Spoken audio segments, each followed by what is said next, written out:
This week's blog post is Did Alexander and Angelica Have an Affair? Part 2 of 6. Last week we looked at primary sources to see whether an affair between Alexander Hamilton and Angelica Schuyler Church was certain, it's not, or probable, also not. The next question is it possible? Which means, is there some evidence in favor and nothing that flat out contradicts it? If Alexander made a habit of sleeping with other women, it wouldn't be a stretch to say that perhaps he slept with Angelica too. The Reynolds affair is the obvious example of him sleeping with someone other than his wife, but that seems to have been a matter of him being targeted for blackmail. For more on that, see last week's post and my book, Alexander Hamilton and the Reynolds Affair. This week, we are looking at a sizzling letter that many interpret as showing Alexander's wild lust for women. So, by way of background, more than 7,000 letters written by Hamilton survive. About 100 of those are from Alexander to his wife Eliza. Most include expressions of love for her.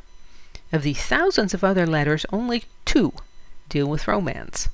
Both were written to the same woman. Both are from 1777, when Hamilton was a soldier in the Revolutionary War on General Washington's staff.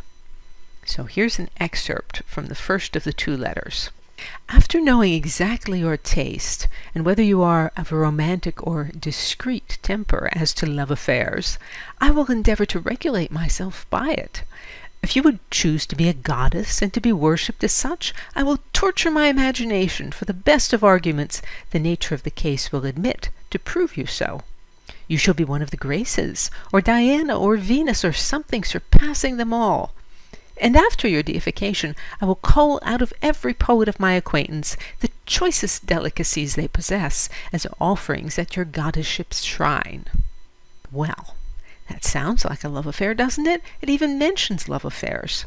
Some scholars consider this proof that during his military service, at least, Hamilton was girl crazy and intent on getting this woman into his bed. But there are 2 points worth noting about the goddess letter. One has to do with the writing style, the other with the recipient. Regarding the style, let's compare a letter of 1778.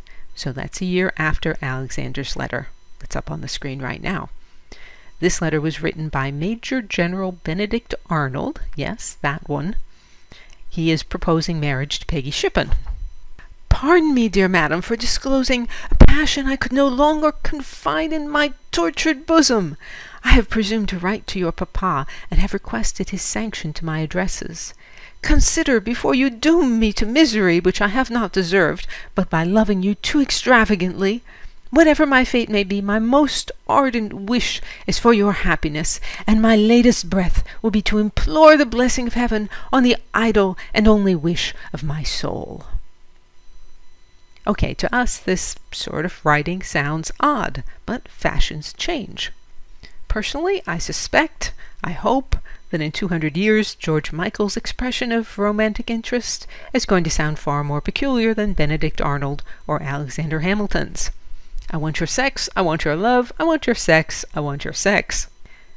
In the 18th century, it was normal for men to use flowery language when speaking romantically to women of their own class. Alexander's letter should be read as romantic flirtation and not as an aggressive attempt to get the recipient to have sex. Moving on to the second point about the goddess letter. The recipient. It was written by Hamilton on April 11th, 1777, to 26-year-old Catherine Kitty Livingston, daughter of William Livingston. Michael Newton has discovered that in 1772 to 73, when Hamilton arrived in America, he stayed with William Livingston's family. Livingston's daughter Sarah married John Jay in 1774. Hamilton began corresponding with Jay in 1775. Jay and Hamilton eventually collaborated on the Federalist Papers. William Livingston became governor of New Jersey in 1776. When Hamilton joined Washington's staff in March 77, he corresponded officially with Livingston several times.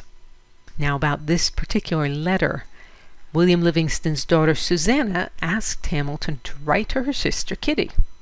According to Hamilton's recap, at the beginning of the letter that we're talking about here, Susanna told him, Alexander, that Kitty has a relish for politics, and Susanna thinks Hamilton's position on Washington's staff will make him a suitable political correspondent.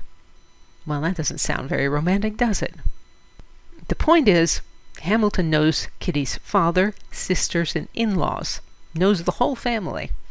After the goddess section that I just read to you, the last 2 of a total of 5 paragraphs in the letter are a report on the American Army's situation and on the prospects for military action by the British.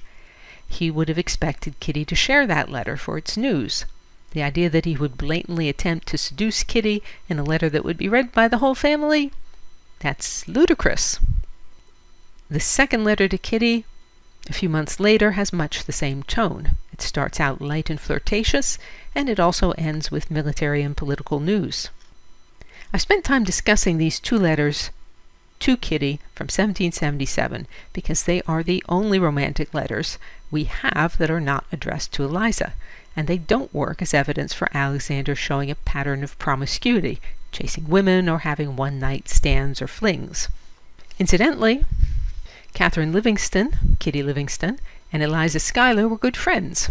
In early 1780, soon after he met Eliza, Alexander sent a letter that was addressed to both of them, with the same sort of flirtatious rhetoric that he used in the Goddess letter in 1777. The letter reads, "Colonel Hamilton's compliments to Miss Livingston and Miss Schuyler. He is sorry to inform them that his zeal for their service make him forget that he is so bad a charioteer as hardly to dare to trust himself with so precious a charge. Though if he were only to consult his own wishes, like Phaethon, he would assemble the chariot of the sun if he were sure of experiencing the same fate." So, next week we will look at another piece of evidence that's used as proof that Hamilton was promiscuous. That is the Tomcat story. This series of posts is an elaboration of a 6-page appendix on this topic that appears at the end of Alexander Hamilton and the Reynolds Affair. The link at the bottom will take you to my blog posts on Alexander Hamilton, and there's a menu item that will take you to all of my books on Alexander. Diane Durante Writer has hundreds of posts on sculpture, painting, architecture, and my other obsessions. To join the Sunday Recommendations email list, visit the URL that's on the screen or email me. And you can say, "Well done, Diane," or support my work and receive rewards by means of the tip jar on DianeDuranteWriter.com. As always, thank you for listening.